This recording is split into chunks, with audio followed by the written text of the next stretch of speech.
registrados 40 assaltos dentro dos ônibus só na Avenida Daniel de Latouche. Motoristas e passageiros reclamam da insegurança. Blitz Urbana faz operação para retirar as placas de anúncios do centro histórico. Um dia sim, outro não. Moradores de áreas afetadas pela falta de água vivem no rodízio. O governo do estado prometeu a construção de 60 poços, mas um ano depois a situação continua a mesma. E ainda começou o primeiro Festival de Arte Contemporânea em São Luís. Agora, no Guará News.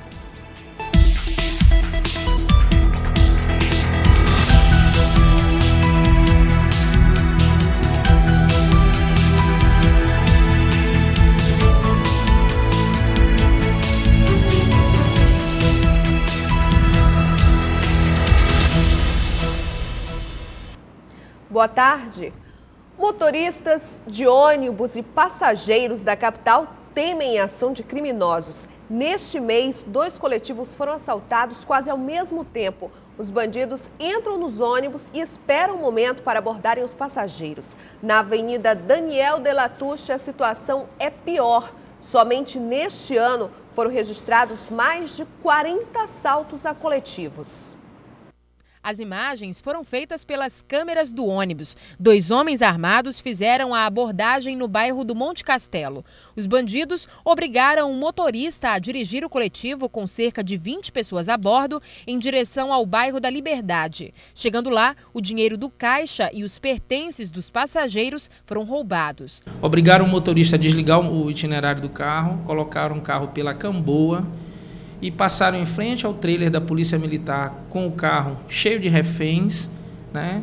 E nesse momento eles começaram a retirar as coisas dos passageiros, começaram a retirar o dinheiro da gaveta do cobrador, passaram em frente ao plantão central da Refesa, sob ameaça, o motorista sob ameaça que se fizesse algum sinal para a polícia ou se alguém gritasse, eles matariam. E passou por sobre a ponte do São Francisco e depois da ponte do São Francisco, no lado ali já próximo à cabeceira ali da ilhinha, eles desceram e liberaram o carro.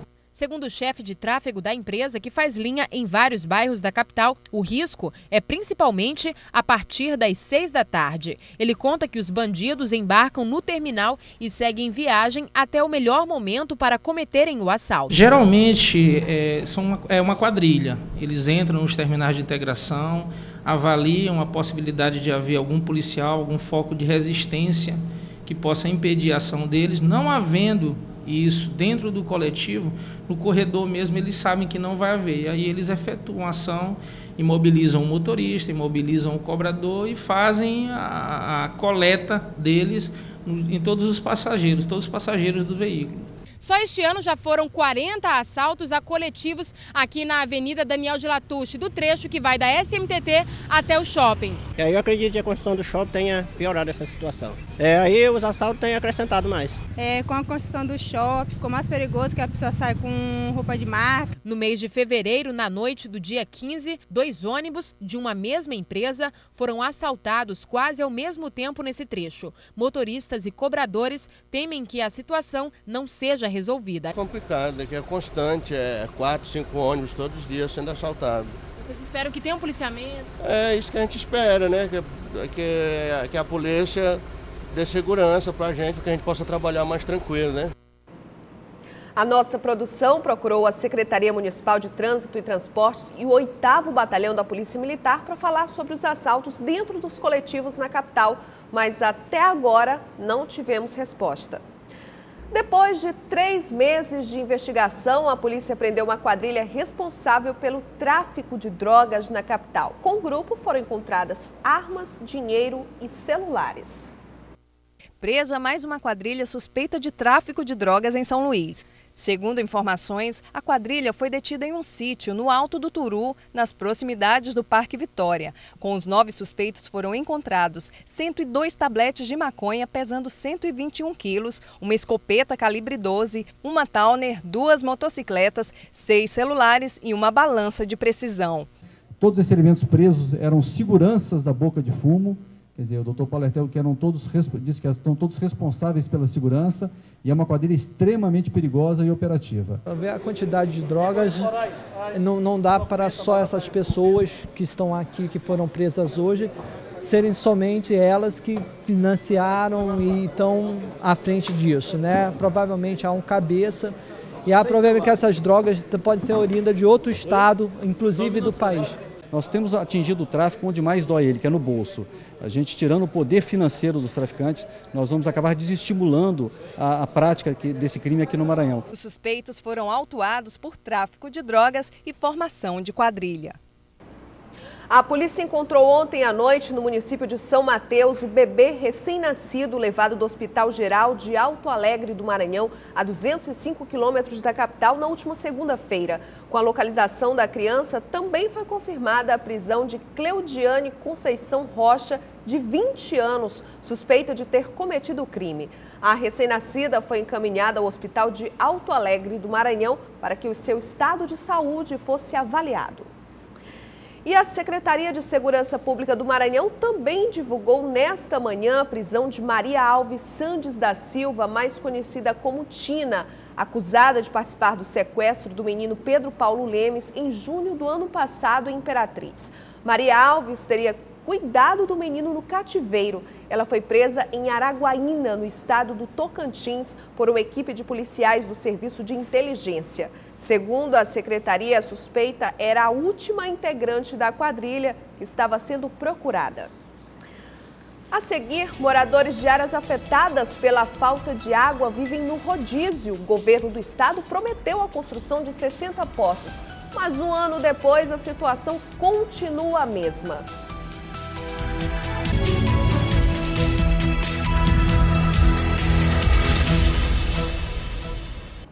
A falta de água em alguns bairros de São Luís é um problema constante que atinge milhares de moradores. Para amenizar o problema, o governo do estado, através do secretário de Saúde, Ricardo Murá, no início de 2012, anunciou um plano para acabar com o problema na região metropolitana de São Luís, com a construção de 60 poços artesianos nas áreas mais críticas em 180 dias.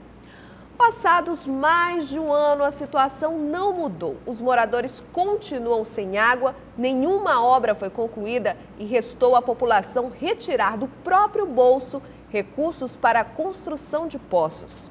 A reportagem é de Adria Rodrigues. A falta d'água é um problema crônico na capital maranhense. Em grande parte da cidade, as casas recebem água em forma de rodízio. Um dia sim, outro não. Priscila mora há 22 anos no bairro Vila Nova, localizado na área Itaquibacanga, região que sofre com a falta de água. Há 4 anos, ela resolveu montar um salão de beleza, contando que o problema seria resolvido, o que até agora não aconteceu. Fica bastante complicado, que a gente para de trabalhar, perde cliente, perde dinheiro, né? Eu trabalho aqui em casa há 4 anos e eu já moro aqui há 29 anos. Sempre foi desse jeito. Um dos motivos para a falta d'água são os frequentes rompimentos da adutora do sistema Italuís, que fornece água para os bairros da capital. Hoje, a tubulação apresenta desgastes devido ao tempo. O sistema foi construído em 1982, com prazo de 20 anos de funcionamento. Para tentar amenizar o problema, em 10 de janeiro de 2012, a governadora do Maranhão, Rosiana Sarney, assinou o decreto de número 27.997, instituindo situação de emergência no abastecimento de água da capital. Por meio do documento, seriam adotadas medidas emergenciais. A primeira seria a construção de 60 poços artesianos em locais estratégicos da cidade.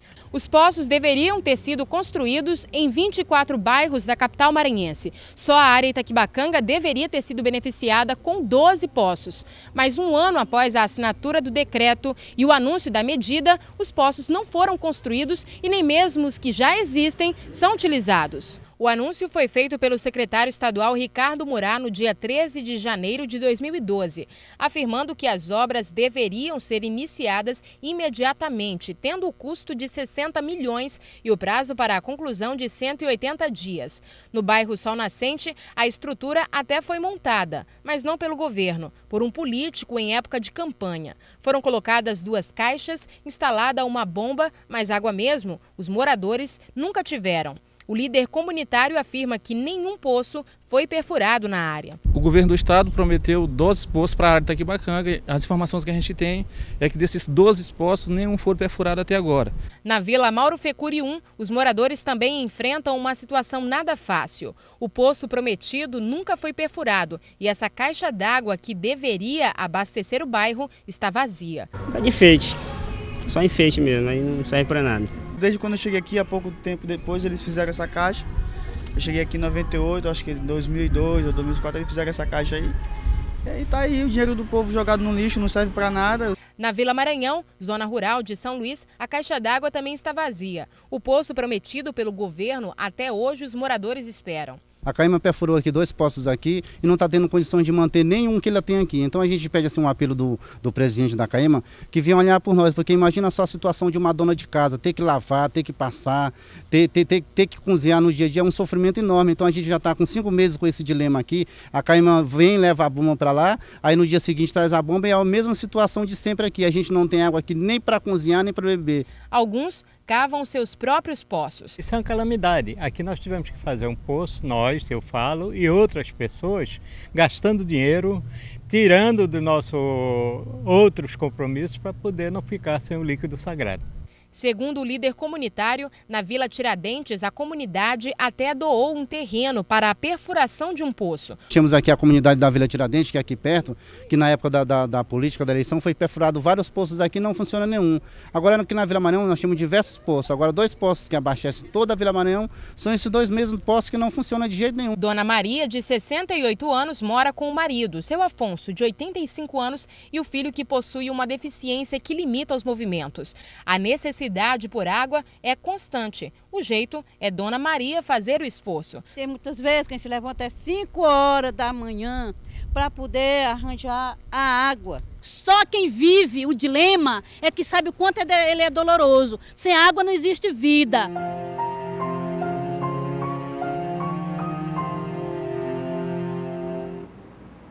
A Secretaria de Saúde foi informada da denúncia dos moradores sobre a falta de água, mas não enviou nenhuma resposta para explicar o porquê dos poços não terem sido construídos. Está ainda para aprovação na Assembleia Legislativa o pedido de novo empréstimo do governo do estado de R$1.525 bilhões. Os deputados de oposição votaram ontem contra o pedido de urgência para aprovação do empréstimo. O requerimento foi aprovado somente nas comissões. Ainda falta ser discutido e aprovado em plenário.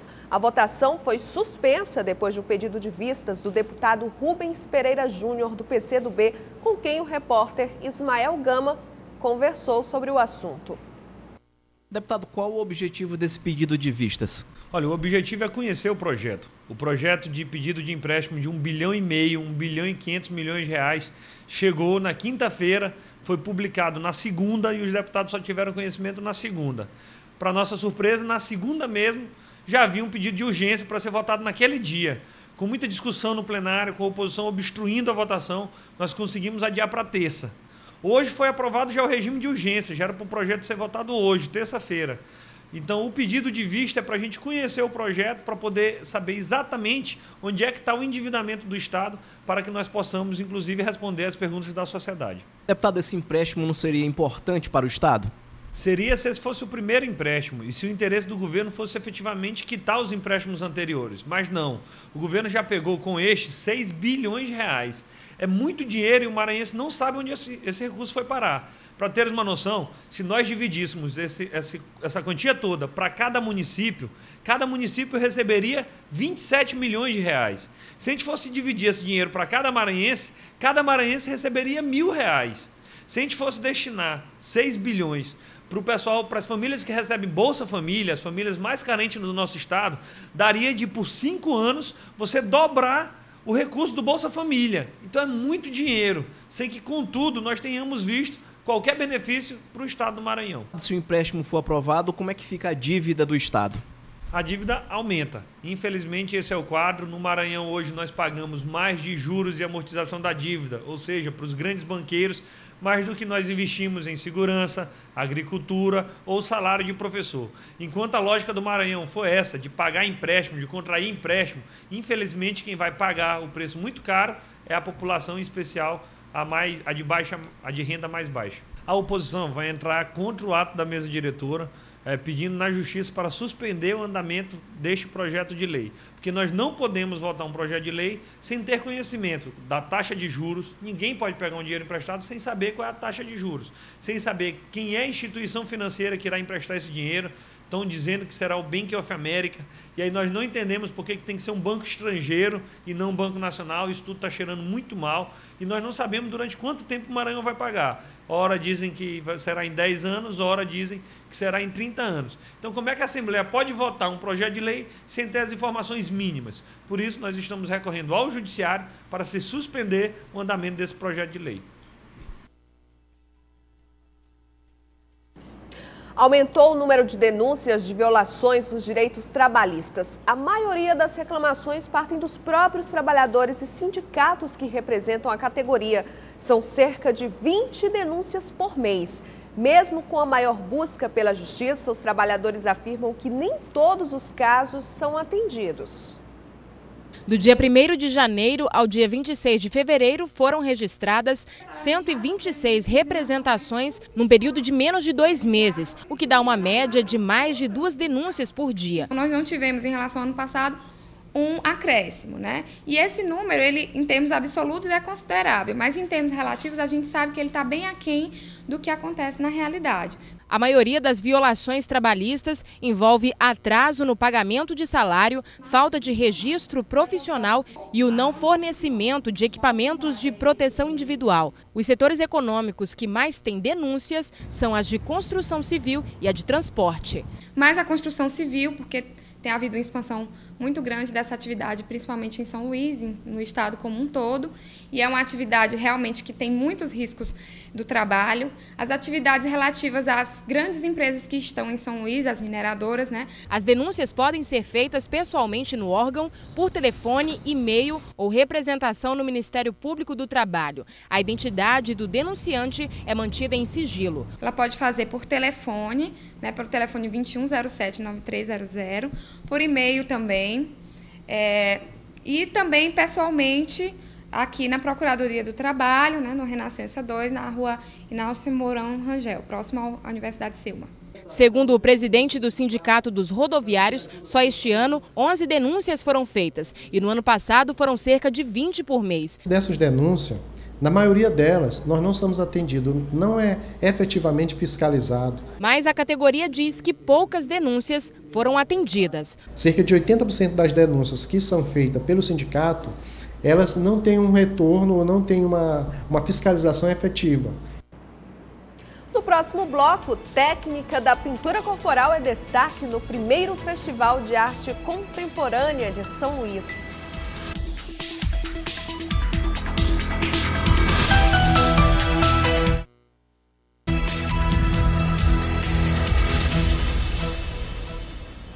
Começou o primeiro Festival de Arte Contemporânea de São Luís. O evento é realizado pelos estudantes de Educação Artística da UFMA. Várias oficinas fazem parte da programação. Eles mostram que a arte pode ser realizada em qualquer lugar. O que tem chamado muito a atenção é a técnica de pintura corporal. O primeiro Festival Contemporâneo de Artes tem chamado a atenção de estudantes que circulam pelo campus da Universidade Federal do Maranhão. O encontro é para discutir a arte e as mais variadas formas de expressão. Alunos dos cursos de teatro, música, filosofia e ciências sociais apresentam a diversidade artística que pode ser trabalhada em qualquer ambiente. A técnica que tem causado admiração é a body paint, a pintura corporal. A técnica inclui o corpo humano como tela em locais anteriormente já pintados ou que já tenham uma obra de arte. Utilizando 2 voluntários, uma obra como esta demora entre 20 minutos e 1 hora e é feita pelo artista plástico maranhense da cidade de Fortuna, Maurício Barbosa. Quando eu resolvi voltar para o Maranhão, eu queria propor arte contemporânea.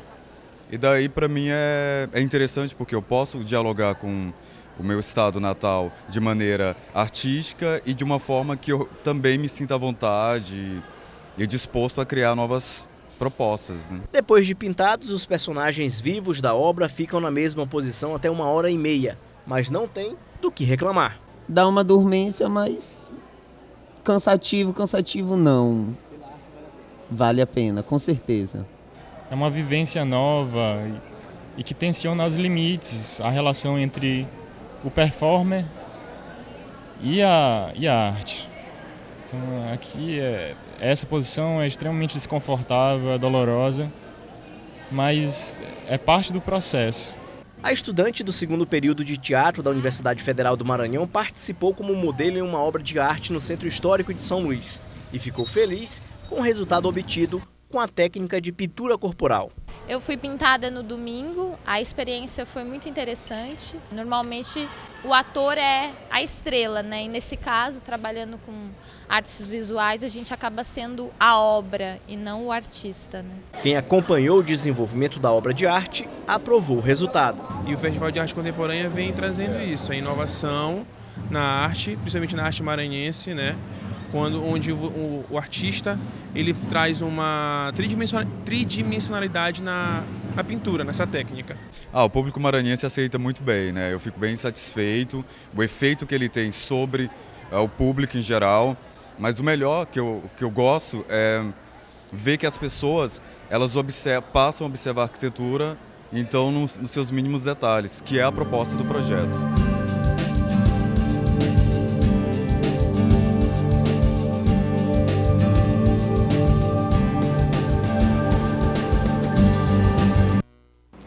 A Blitz Urbana recomeça hoje a Operação Placa Legal. O objetivo é chamar a atenção para a poluição visual no centro histórico da cidade. Os casarões e os famosos azulejos estão sendo cobertos por anúncios em placas. Os proprietários serão notificados para a retirada das placas e ainda podem ser multados. O alvo da Blitz Urbana desta vez foi o Centro Histórico. Na Operação Placa Legal, os fiscais visitam estabelecimentos já previamente identificados por apresentarem placas de publicidade irregulares. Os donos das lanchonetes e bares do famoso abrigo da Praça João Lisboa foram notificados para que retirem as placas das fachadas imediatamente.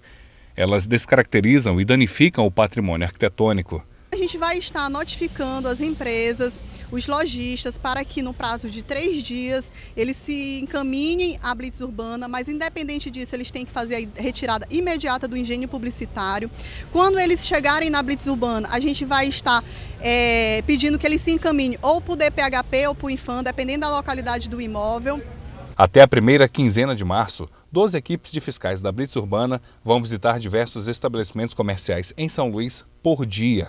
No caso do comércio da Rua Grande, as placas e toldos têm que estar de acordo com as normas do IFAM. Os comerciantes irregulares que forem notificados, caso não cumpram a notificação, são multados. No abrigo da João Lisboa, todas as placas foram reprovadas pelos fiscais. Os letreiros eles têm que estar uniformizados, de acordo com a regularização das secretarias. Esta comerciante do abrigo aprova a ação. Eu acredito que é legal, né? Tem que ser de acordo digamos, com a tradição, né? Que aqui desde sempre foi assim, a Coca-Cola passou fazendo, eu acho legal, não sou nada contra não. Ao saberem que São Luís pode perder o título de patrimônio mundial por causa de tanta publicidade que causa danos ao centro histórico, turistas e ludovicenses apoiaram a fiscalização. Tem que tomar providência nesse sentido, porque a gente lutou tanto para isso, não pode perder. Esse patrimônio, esse título de patrimônio histórico. É importante que aqui é um centro histórico, recebe visitantes de todo lugar do país e do mundo. E a gente vê realmente a desorganização, né, no centro. Então seria bem interessante que fosse feito um trabalho para reorganizar o centro. E o Guarani News termina aqui às 7h30 da noite. Você acompanha outras notícias do Maranhão Acontece com Daniela Bandeira e Hugo Reis. Uma ótima tarde para você. A gente se vê amanhã ao meio-dia. Até lá.